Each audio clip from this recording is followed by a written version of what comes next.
Hello, good evening, and welcome to Montague Island Books number 22.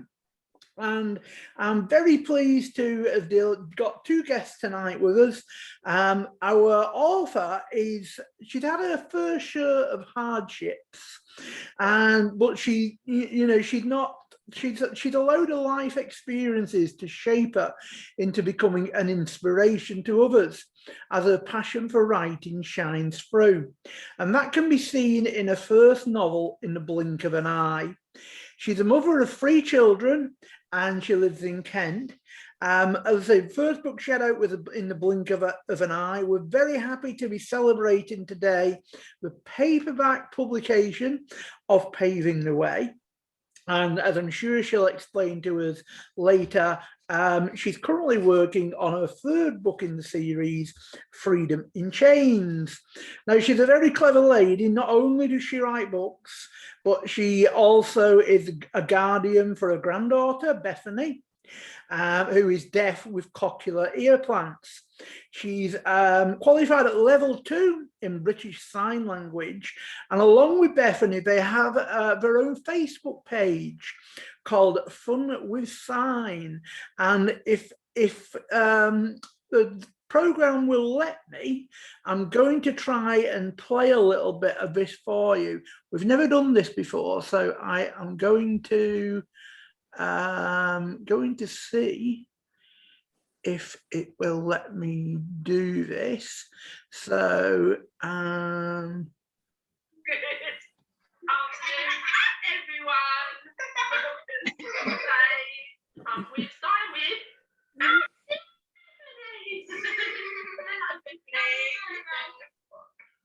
you look like a frog, yes. Hello, how are you today? She's got a bit of a cold. You okay? Yeah. You had a good day at school? Yeah. And what day is it today?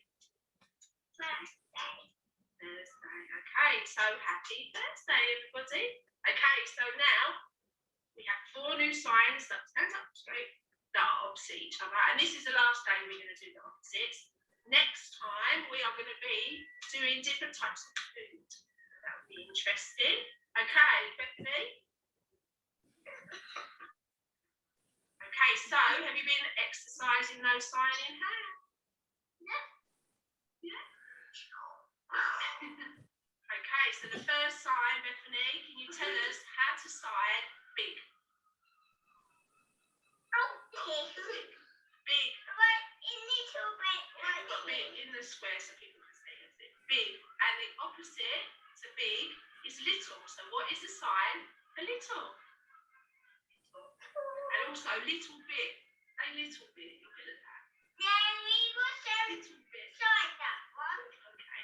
We wasn't sign that one. Little bit. Little. And big. Do the sign for big again. Big. A bit straight. And this way. Of the square of the computer. Okay. And now get a little bit away from me. So you don't poke me in the eye. What is the sign for day? What's the sign for day? No, don't lean on me. Day. Oh, don't lean. Right, do it again. What's the sign for day? Do it clear so people can see. Day. Day. And what's the sign? and there we go. That just gives you an idea. Let me just. That's brilliant. She's so funny. Oh, that's great. So hope you enjoyed that. I was just watching it the other day, and I did get permission off Lisa to show that. You cannot. Okay, that's okay. Just getting an error message coming up, and I was a bit confused on what was going on, but it was. Doing. So yeah, I asked Lisa if we could use that. Anyway, to continue with the introduction, or to end the introduction, I just thought we would play a little bit of that. So welcome to Lisa Labon. Very pleased to have you with us this evening, Lisa.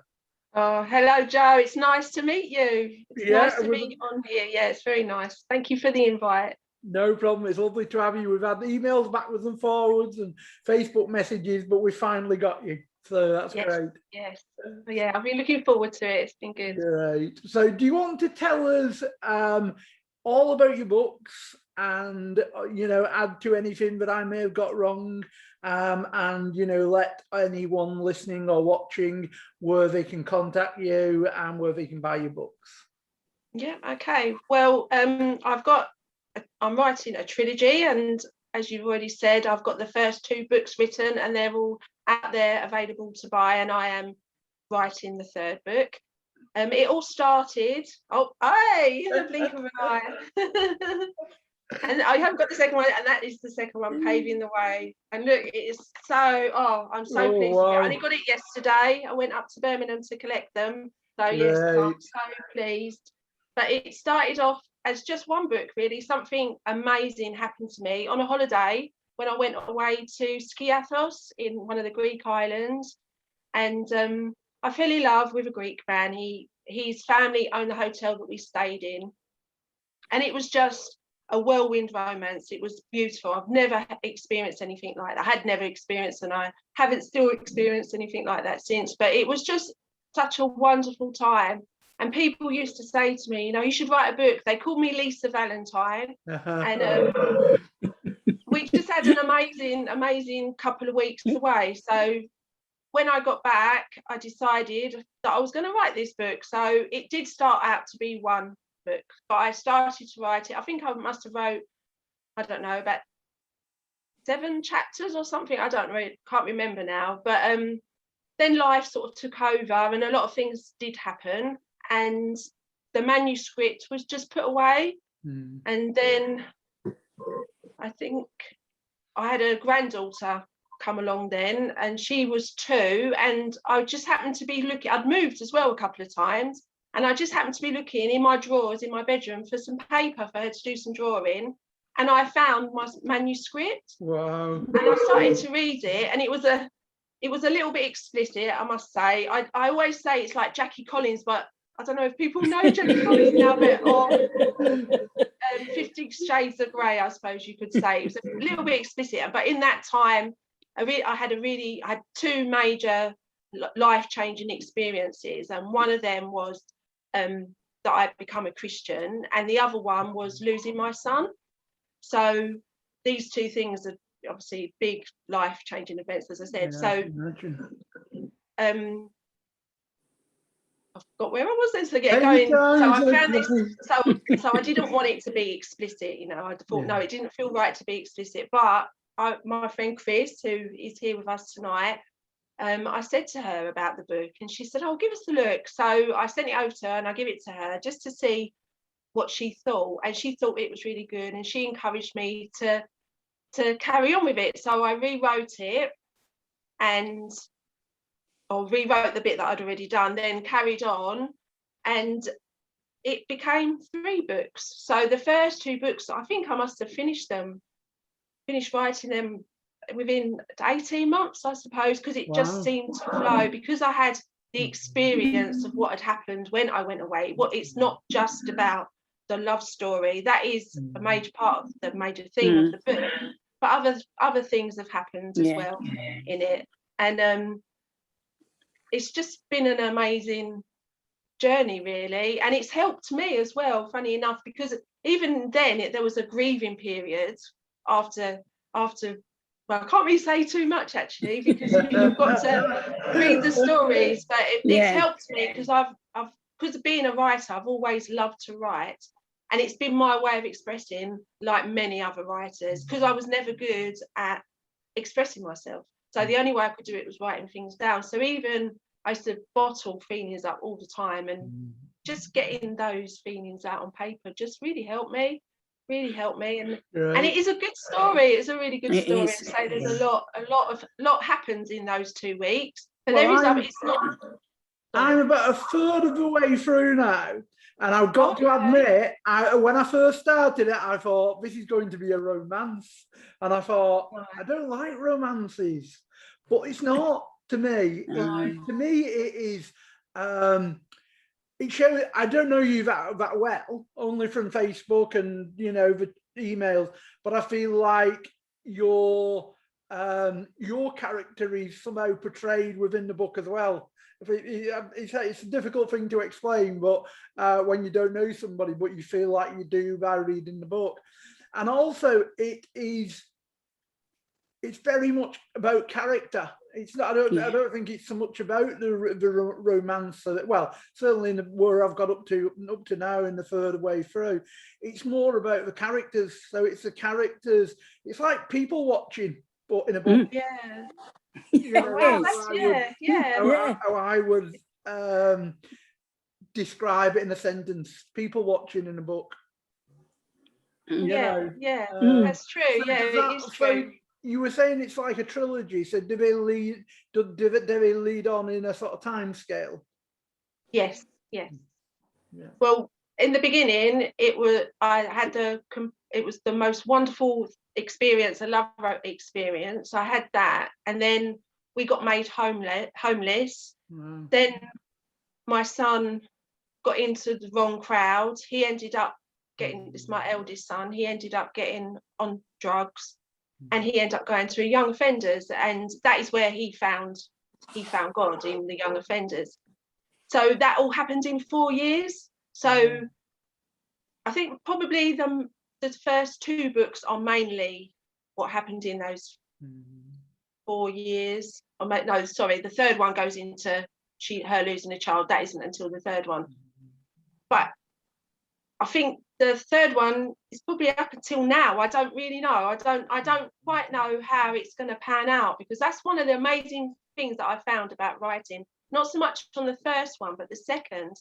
I've got an idea in my head, and it comes out as I write. And Chris will vouch for this, because I used to say to her, does that make sense? Does that make sense? Because I would start to write, then all of a sudden a character would pop up, and a scenario will pop up, and I was not expecting it. So I don't know what is going to happen in the third, which is exciting for me as well, because it's going to be, it's going to be a surprise for me, and I love that. I really do love that. It's just wow. It's just it just evolves as I write. So yeah.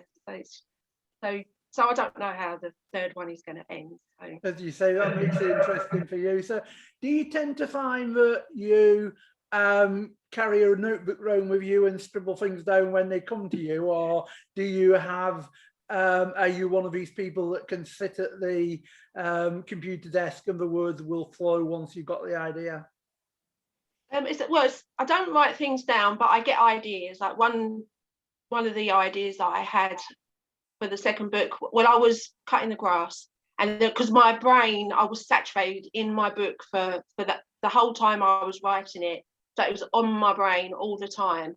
And I did, like I was cutting the grass, and I was like, oh yeah, that's good. So I quickly run in, and then I might jot that down, or it will just cut, or I remember that, and then as I'm writing, because I had to make myself watch films just to shut my brain off, because it just wasn't, my brain was just ticking over the book all the time. The first book, I was actually working at the time, and I was in the local town with my son, and I actually walked in front of a bus. Fortunately, the bus was going slow, but I was so tired that I walked in front of a bus, and he pulled me back.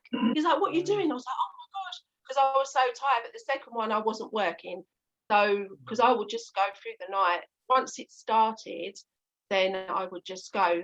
So I'm not quite sure, because I've only in 3 chapters into the third book, and I've got Bethany with me now. So I have to be very structured, and I'm not very good with that. I'm disciplined, I should say, and I'm not very good at that. So I think this is probably a good thing for me to become disciplined in my writing, so that I can just put time aside to write, and I won't be walking in front of any buses. So that's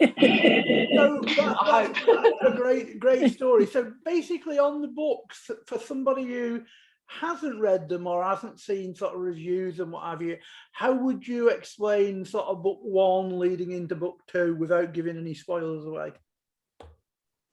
Oh.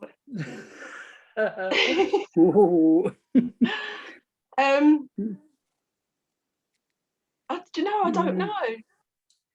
I would Without say actually going into the whole thing, I suppose. I would say it's a storyline. As I say, I'm only a third of the way into the first one, but I would say it starts off as a group of friends, in a way discovering who they are in themselves, and how they've sort of maybe just gone along the treadmill of life, work, eat, sleep kind of thing, and then they decide on this holiday, and they get to learn more about one another and maybe see themselves relaxed, because it seems that at the start of a book they're always seeing each other when they're working, or when one of them's working.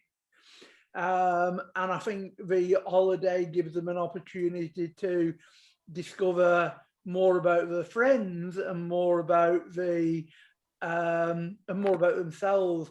So how would you say that sort of goes through the rest of book 1 and into book 2? I think that I can't really say, because it gives it away. It is a book of life experiences, but it's like I don't know, because I can't say, because I'm going to be giving it away. So because it is friendships, there is friendships there, and it's how life changes so quickly. I suppose that is a point, that life can change so quickly in a blink of an eye. You know, and how on the back of the book, haven't you? You never know what's around the corner. In the blink of an eye. The first of a trilogy based on a true story tells a tale of love and chance that brings destiny and fate together, unraveling a story that will be very hard to put down. Is the blurb on the back of the book. So yeah. And what's the blurb for book 2? Have you got a blurb? I have. It says, revel in the new instalment following the lives of Danielle, Mick and Panos. Step onto a path paved with love, loss, betrayal and revenge. Be prepared for an emotional rollercoaster ride that will have you sitting on the edge of your seat. Can Danielle's heart stand the test of time? Is Panos strong enough to face a past event that has the potential to destroy his world? Will Mick ever overcome his addiction? And will we ever find out what happened to Stuart? There is only one way to find out. But be warned, the story doesn't end there. Oh. The second book's in 2 parts. Right. So she goes, what happens with her and Panos, and then it's like the aftermath of that as well, and like when the reality really kicks in, because it was lovely. And I do say, if I didn't have my children, I wouldn't have come back, but I did have my children. And it was wonderful, but I suppose it wasn't really reality. You know, I'm a romantic at heart, and I think this is what's made me realise that I'm a romantic at heart. Because one of the things I think, you know, when I watch these romantic stories, and I think, I wish that would happen to me. But when I do this, I think, well, this actually did happen to me, you know, and it is lovely. But it's more of a reality check when the second part of the book. So, and like I say, one of the characters is an alcoholic, so it does delve into the problem of addiction, and so there's lots of different issues there, really. So, and it's just how we deal with them as people, as friends, as individuals. So I think that sort of comes across in the books as well. So, and I am hoping that it will help people to either face their problems or to get help or whatever. I don't know, but I think it's coming out of the shells, encouraging people to come out of the shells, so to speak, and be themselves as well, isn't it? Really, you know, from what I've taken from it, you know, it's just like be yourself and accept you know, how other people find you in a way. You know, it's a bit like that, but. Definitely. Great, and I'm sure everybody will be rushing out to buy the second book, which is now available in paperback format. So where can people get hold of the book, or books, I should say? At the moment, it's in the blink of an eye. That's on Amazon, and you can get them through me on my website. And Paving the Way is just through me at the moment. So if people want to get in touch with me through my website or through Facebook, then I'm doing free delivery. And I'm also doing a special deal because I'm celebrating. So the people that haven't read In the Blink of an Eye, when they buy the second book, Paving the Way, I will send them a free copy of In the Blink of an Eye while stocks last. So at the moment we're Paving the Way, that's through me, but it will be on Amazon eventually and on Kindle as well. Paving the Way is on Kindle. Brilliant. Any chance of an audiobook in the future, or have you not really thought about that so far ahead? I've not really thought that far ahead. It's only when I've listened to your Montague Island books that I've suddenly thought, oh, a lot of your authors on there have got the audio book. So I think maybe that's something I will look into. Yeah. Great. Yeah. I'm just getting my confidence, I think, through this, because I never used to like being in front of the camera or anything, but since we've Fun with Sign as well, and I do videos for my books and that, I've got a lot more confidence. So I'm getting better at that. So who knows what's.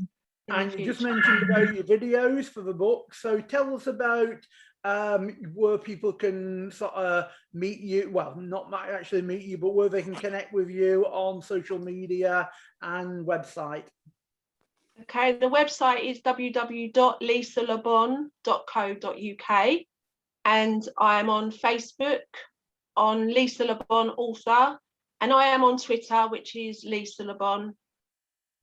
I can't remember what the other bit was for the Twitter. I don't use Twitter very much, so no. So but it's mainly my website and Facebook. Yeah. Great, wonderful. So now we've got your guest who's been very quietly waiting in the sidelines. So would you like to introduce Chris and tell us about your friendship? Okay, well, this is my friend Chris. Hello, Chris. Hello. We've been friends for nearly 18 years now. And I met her when I first went to church. My eldest son, Danny, was friends with her son, which we didn't realise till afterwards. And she's been a great mentor to me. She's been a great friend.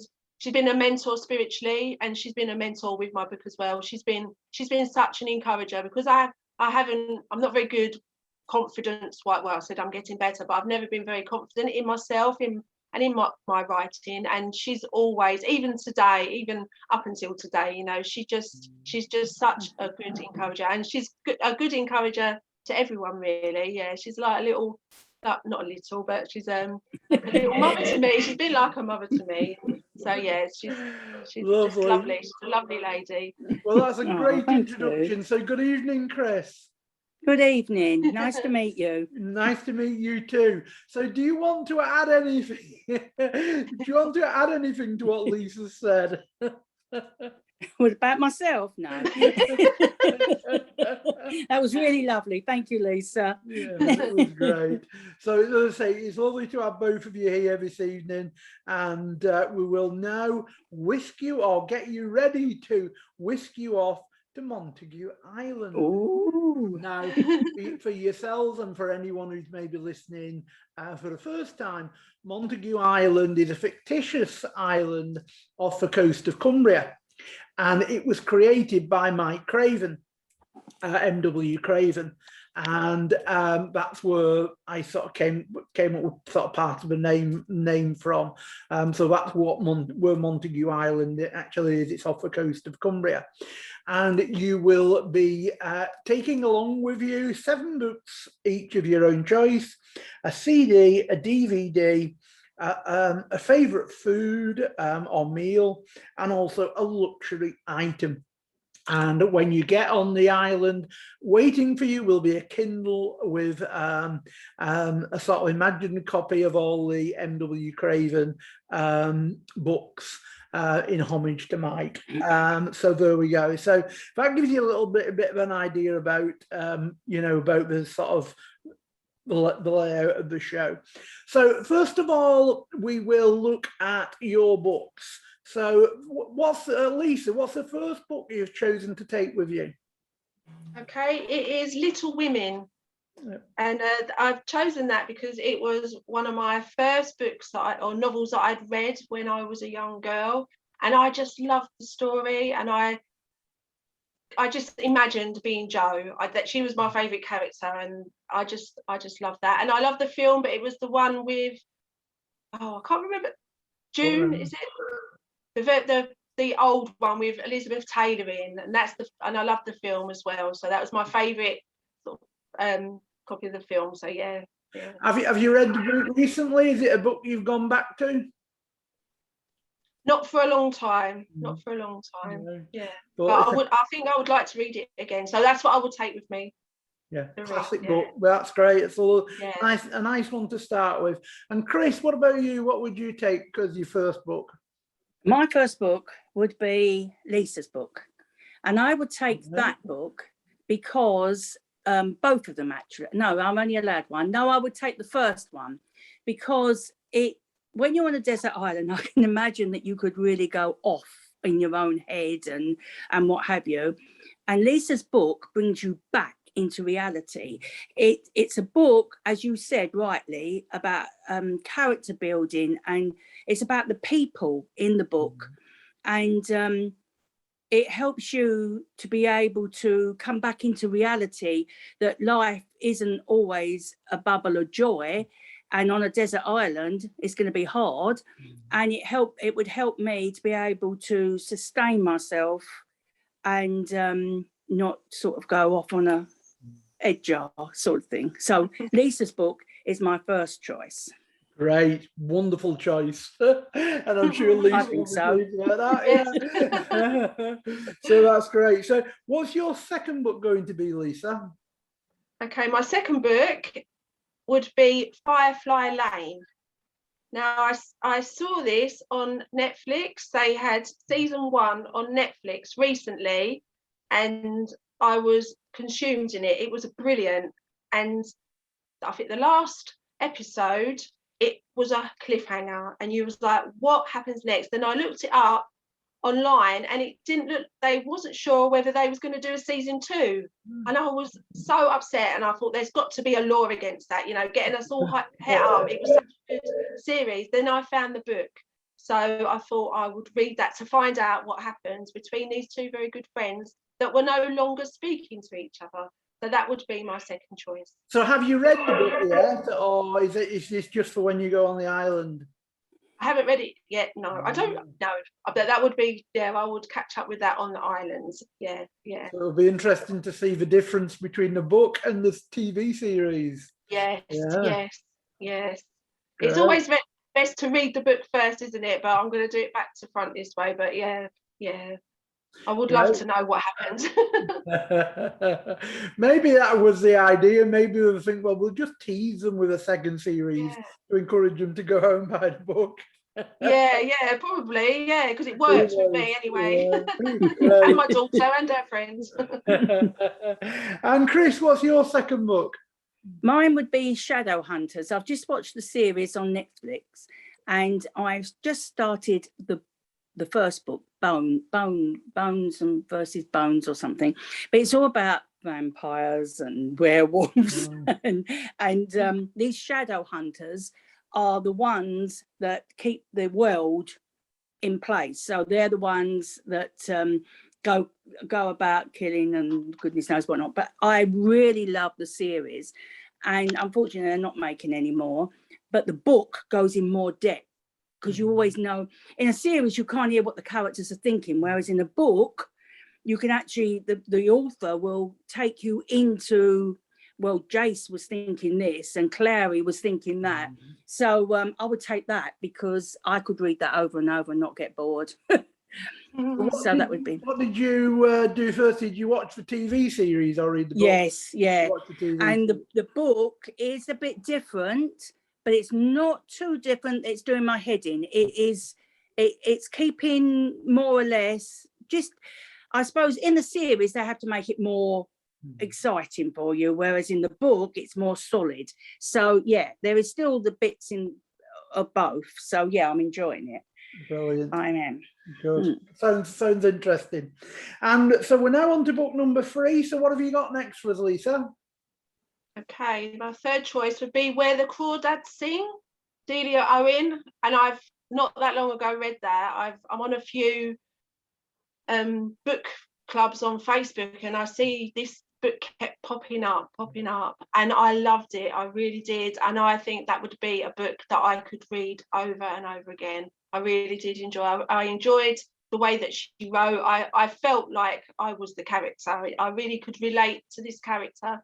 So not that I felt like the character, I could relate to her. And so yeah, I really did enjoy that. So what, like you, I've seen a lot of different people. I've heard good and bad reviews about it, but just for anyone who's not heard of it, what's the book about? Just without giving any too much away. What type of book is it? What's it about? But it's about a young girl that lives. She's isolated. She's been abandoned by her family, really. She lives in the marshes. I think it's Tennessee, that sort of area. And it's about her, how she survives, and that she befriends somebody, but somebody ends up dead. And it's sort of, there's a murder mystery to it as well. And I kept thinking, is it or isn't it? It really got me, sort of my brain cogs turning. And I was surprised at the end, because I thought, no, that can't be. It can't be that. But then when it was that, I was like, oh my gosh, I was surprised. So I just loved it to the end. Yeah, it really hooked me in, and I did read that rather quickly. Yeah, great. I don't get much time to read, so I did like put things off to read this book. So. A good page turner, then. That's great. Yes. And what's your third book, Chris? Mine would be the Bible, because to me, if we're on a desert island, then I'd have to keep my brain sort of in the natural, if you like. And the Bible is a very grounded, I can never get bored with the Bible. There's so many stories in it, so many great stories. And also it's my way of life. So to me, the Bible would keep me grounded. Yeah. Just like Lisa's book would keep me in reality, this one would keep me grounded. And also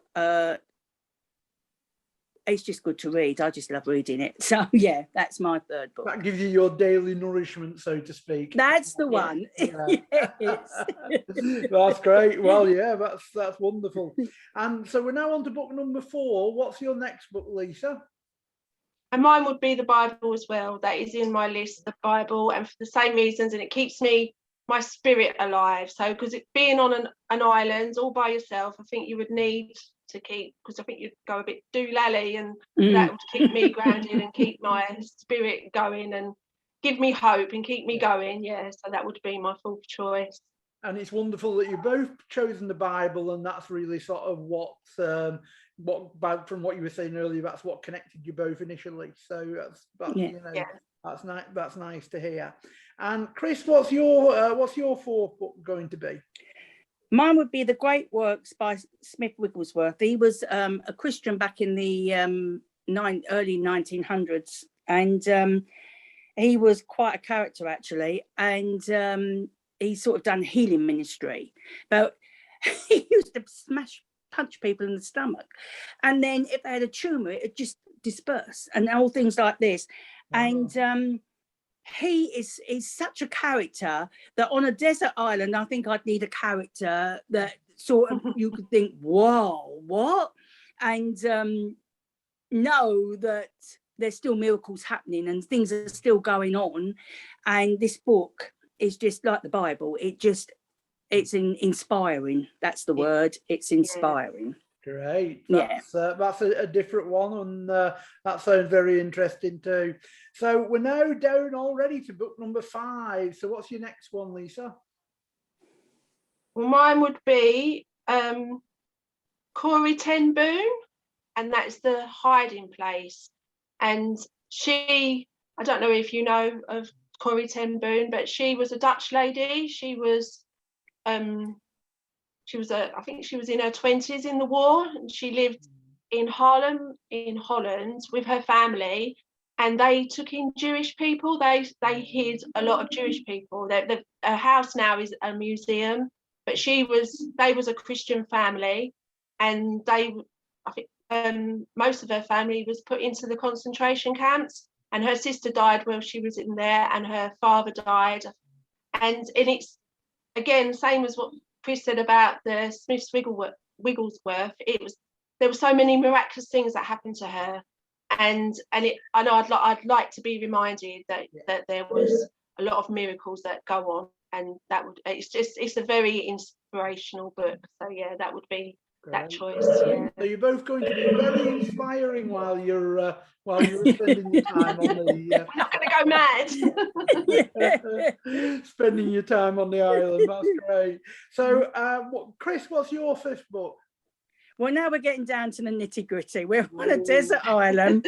I don't know a thing of how to survive. So the book I would take would be the SAS Survival Guide by Bear Grylls. Who can go wrong with a Bear Grylls book? And it's called the Ultimate Survival Handbook. And if Lisa and I are stranded on an island, are we together on this island? We are, aren't we? Yeah. Yeah. Then we would need to get our heads together, and I think this is an ideal book to be able to see how we can survive on an island. It'll either save you or kill you off, one of the two. Exactly. yeah, kill or cure. But yeah, good. You can't go wrong with it's like a Swiss Army knife, isn't it? You know, an SAS survival guide is like, what do we do next? Yeah. Quick. As long as we don't have to kill it's gone. As long as we don't have to end up eating each other. Yeah, exactly. Cannibals. Yeah, avoid that one at all costs. Yeah. So great choice of book, and a very useful book too. So book number 6, Lisa, what have we got? Okay, it's called Jimmy Hazard on the Edge of Society, and no one would know this book because it's not even out to be released yet, but it will be soon. It is a friend of mine. His name is Jim Clark, and he has written a book called Jimmy Hazard, The Edge of Society. But unfortunately, before it was published, which it's been in the process of being published now, he died. And me and Jim were really, really good friends. And I'm friends with his daughter. I'm really good friends with his daughter. But I knew Jim 20 years ago, before I knew his daughter. And we've always talked about writing books. We've always talked about getting a book published. And I write a lot of poetry. He wrote a lot of poetry. And we used to get together. And that was our main thing together, to be able to write, and we just used to inspire each other and encourage each other. And he moved into my area not long before he died, and we got really close, and I used to go around with his daughter as well. So that would be my 6th choice, because I'd like to be reminded of him, because he was such a lovely man. So yeah, that would be my 6th choice. And is it going to be published? Yes, it's in the process of being published now, so it will be. He had sorted all that out before he had died. So yeah. And so I'm looking forward to that. Well, it's all sort of autobiography, but it's set in Dartford, pre-war, just after the war, as a young boy. A little bit of a scallywag, I suppose you could say, getting into trouble, and it's his life as he grew up, and it's funny and it's sad.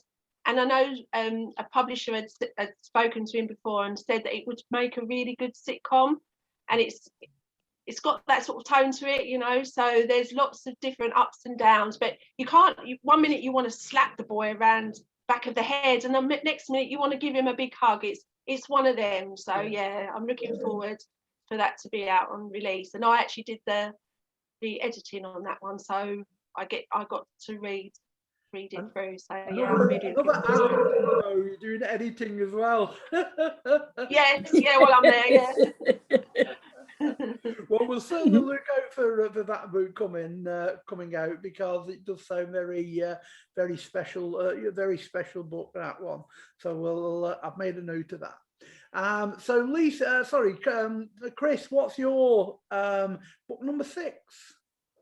Well, I'm the one that thinks everything out and thinks, well, if we're on this island, we've got to know what to eat and what not to eat. So again, a Bear Grylls book, because we don't want to get on the island and see a lovely juicy berry and then both drop dead. So I book.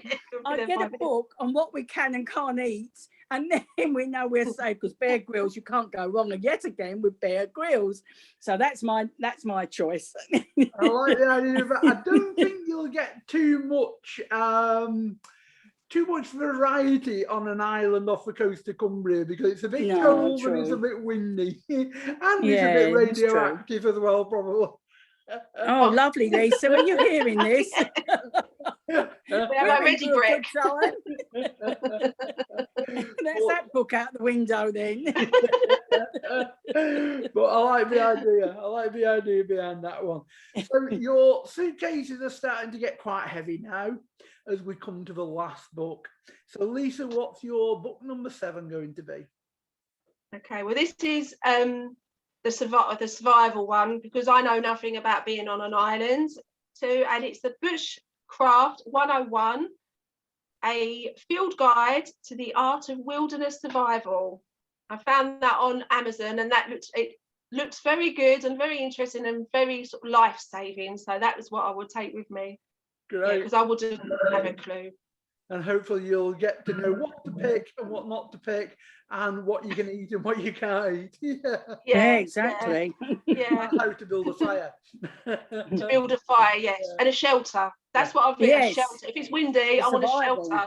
Yeah. Definitely. Right. Definitely. Because I don't look good with my hair all over the place. I'm sure you do, Lisa. I'm sure you do. So Chris, what's your final book?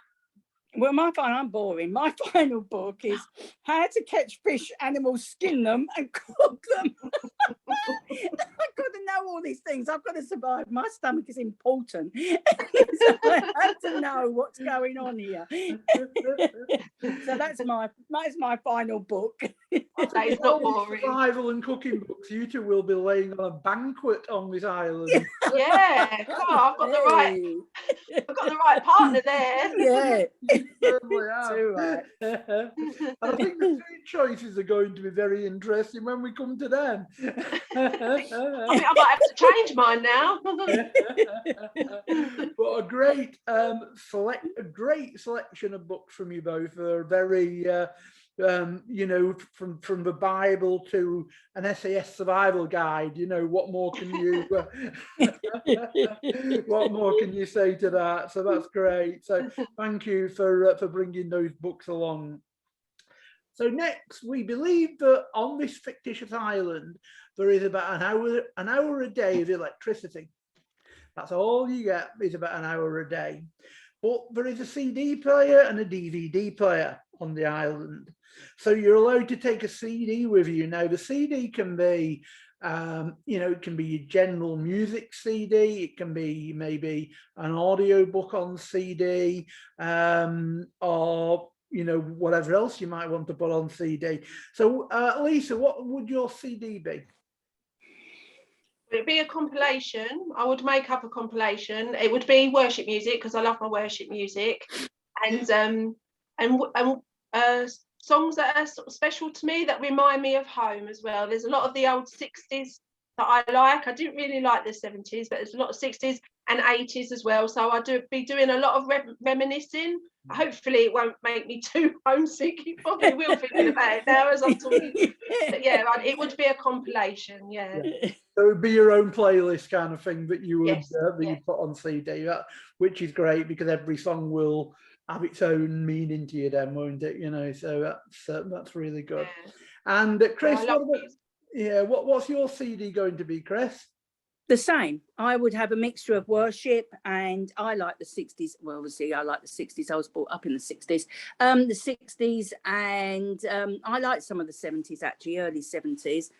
But I do actually like I can't remember his name now, but I like the singers of now as well. What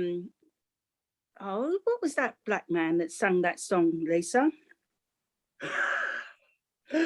Not giving you that Christian one. That Christian song. Oh, I can't remember. That's going to Stormzy. Oh, Stormzy. Oh, yeah. And Rag & Bone Man, I like him. Yeah. So I'd have them. So I'd have a mixture of worship and also songs like Lisa that I could get lost in, but not too upset. Yeah. Wishing I wasn't on this desert island Yeah. with the radiation and everything. No, but Yeah, you don't want to get too homesick when you're stuck on an island and can't get off. no. So, but great that you would both create your own CDs. So next we've got a DVD. Now that can be a film, it can be, you know, they have DVDs with TV series and concerts, all kinds now. So what would your DVD that you take to the island be, Lisa? Well, it would be The Star Is Born, but I don't know which one. Because I do like the one with Lady Gaga, and I do like the one with Barbra Streisand. So I think it would be the Barbra Streisand one. I think it would, because it's my favourite film. So yeah, I think it would be Star Is Born, Barbra Streisand. Great. Yeah. And Chris, what would yours be? Mine would be The Greatest Showman. This Is Who I Am. I love that song and I love musicals. So therefore, I think it would keep Lisa and I happy, and we could sort of sing along and have that hour just enjoying watching the musical and just being happy. Yeah. That's it. Yeah, have a good sing along, because you're on an island, nobody else can hear you. So exactly. Yeah, that's it. And we'll be dancing. Yeah. Got to be some dancing. That's right. Yeah. So now we come on to what I think is going to be interesting, considering some of the book selections we've got. It's your choice of food. Now, this can be a food ingredient, or it can be a meal, you know, an imaginary meal, an endless meal, so to speak. So, Lisa, what would your food be? Well, I was going to say spaghetti bolognese. I know that is a bit boring, but I like spaghetti bolognese, and the pasta, it will be filling, so at least it would keep you going for a good few hours, give you a bit of energy. But then I went away recently and I had scampi and chips, and it was so beautiful. So it probably would be scampi and chips, and I would throw the rest of it out the window, like being energetic, just because it's such a lovely meal. I've missed having that. So I think it would be scampi, chips, yeah, So and was salad. that in this country or was that abroad? I know that was in this country. That was in Deal in Kent. I went camping for the weekend with a friend, and yeah, it was lovely. It was so nice. Big chunky chips as well, not the skinny ones. Big chunky chips. Nice one. So you're waiting to go back now to get them again, are you? Yeah. Yes, yeah, I'll be back there next week. Great. And Chris, what's your food going to be? Well, yummy. I love curry and rice is filling as well. But a great big slab, a really big slab of Galaxy chocolate. And then you could have a treat. If I hit it up, no one knew. I could have a treat each day without no one knowing until the next one. So I think it would be Galaxy chocolate. Yeah, especially when you get these big, massive bars that you can get. Yeah. Yeah. Well, not that big. Going for a while, yeah. That's great. And finally, we've got the luxury item. Now, obviously, this is a fictitious island, so you can be as wild and as random as you wish to be. So, Lisa, what's your luxury item going to be? Oh, it's not very wild. But it was going to be mascara, because I can't do anything without mascara. But then I suddenly thought, but no one's going to be there to see me anyway, and I might be freezing. So it would be a sleeping bag or sleeping pod. Yeah. I think that would be my luxury item. So I could snuggle it, because they're really warm, aren't they? They're made to go against the wind and everything else. So yeah, that would be my luxury item, not mascara. So sorry, Chris, you'd have to look at me. Without mascara. But yeah, if you're off the coast of Cumbria and you've got, you know, dark mornings and dark nights, you want to. No, exactly. Don't want to see me. You won't see me, Chris. No, you'll be in your sleeping pod. I like that one. I like the idea of that. A bit of comfort and a bit of coziness. Yeah. So yes, I do like to be cozy. Now I'm older, a bit of comfort and coziness is top notch. Yeah. Angel. Yeah. That's it. And what about you, Chris? What's your luxury item? Well, mine's the same, would you believe? How boring, but the same reason, if we're going to be in this Arctic place where the wind's blowing and they've got the radiation coming in, I'm going to go deep into my sleeping pod and hibernate. Yeah. Maybe we should have said iodine. Is it iodine that's supposed to be good for radiation? That could have been a luxury item. Yeah, but iodine won't keep you warm, will it? You know. No. So, We won't care if we lose our hair. yeah. I wouldn't need any mascara then, would I? Because I wouldn't have any eyelashes. So yeah, sleeping pod. It's a good job this island's imaginary, isn't it? Oh, yeah. Gosh. I wouldn't be looking forward to it if it wasn't. Got a picture of myself in my head. Well, that's great choices. I can just see you both, you know, in your sleeping pods and like Sneaking off to eat a chocolate. Yeah, I'd share. Yeah, the secret stash. Oh, bless you. That's friends, isn't it? You should share a chocolate. Yeah, I would. that's great. But you might have to share your spag bol as well, or your scamping, whichever. Yeah, No scamping, no. I'd let her keep that. Well, that's great. Thank you. It's been lovely to hear all of your choices and Thank all you. the different things that you would take, because it was one thing about this show, you get to see another side of people, you know, what they read, what the kind of things they like, and obviously that's been great. So just finally, Lisa, do you want to tell us a brief overview again about your books, where you can get them, where people can contact you, you know, usual spiel. Okay, well, the first book is In the Blink of an Eye. That's the first instalment. So you get a bit of a taster of these four friends that go to Skiathos on a holiday and the adventures that occur when they are there. And then the second one, the sequel, is called Paving the Way. So there's more adventures in Skiathos, but that delves a little bit deeper into more of the characters, and you get to know more of the backgrounds to Danielle as well, and her life and her children. And then we have, so them two are available to buy through me. Blink of an Eye is on Amazon, and Paving the Way will be, but not for a few weeks yet. And you can find me on Facebook under Lisa Labon Author.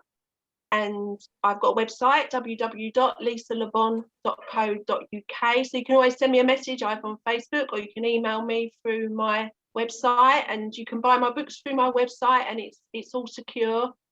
And I am currently writing the third book of the trilogy, and it's called Freedom in Chains. So brilliant. I think that covers the special offer you've got on at the minute. Oh yes, so my special offer to celebrate the publication of the second book, Paving the Way, that anyone who hasn't read the first book, In the Blink of an Eye, if you can buy Paving the Way, and you will get In the Blink of an Eye for absolutely free. Yes. Great, wonderful, that's great. So best of luck with the book, and thank you as well, Chris, for coming along and keep. Oh, thank you. Yeah, thank you, Chris. And as I say, Lisa, best of luck, you know, with In the Blink of an Eye, and also in Paving the Way, and also in your writing, Freedom in Chains. And also, we didn't get to mention, I've just realized I mentioned about the Facebook page, Fun with Sign. Is that the address? Is it facebook.com/Fun with Sign? Yes. Yeah. And I forgot to mention that you're also the chairperson of a charity, Children Are Our Heritage, which is a local charity helping people in the community. Just before you go, do you want to tell us a little bit about that? Yeah, okay. There's 3 of us that run this charity, and we help people in the community. We love to give things away. We've done special events, Christmas events, Easter events, and we give hampers away, we give foods away through the lockdown, especially the first lockdown, because a lot of the people where I live were ill, and their children was ill and they couldn't get out. So we provided food for them, that we got bags of shopping, and we just love to do that. We like to come alongside people, the families, and try and encourage. And one of the things that's really on my heart, and I really believe that everybody has gifts and talents in them, and I'd like more so for the children, because children are our heritage, that I'd like to encourage that they have gifts and talents, and that to be able to pull those out of the children, for them to know that there's something great in them, that there's something special in them. So that's part of what we do as well. It's been a bit stunted, that part of it, because of the lockdown, but yeah, it's a very worthwhile cause, yeah, and we do like to help. Yeah, we do. We've done plays, and we've done different like talent competitions and things like that. So we like to sort of just encourage that sort of thing. Yeah. Yeah, that's great. That's wonderful, Ian. I think that's a great note for us to end on. You know, the great work that the charity does, as well as all your books, and you know, as I say, the Facebook page you do as well. So thank you very much, ladies. I've enjoyed the rest of your evening, and it's been lovely speaking to you. Bye for now. Thank you. It's lovely to meet you. Bye. Bye. Thanks, Chris. Bye. Bye, Lisa. Thank you. Bye, darling. Bye. Love you.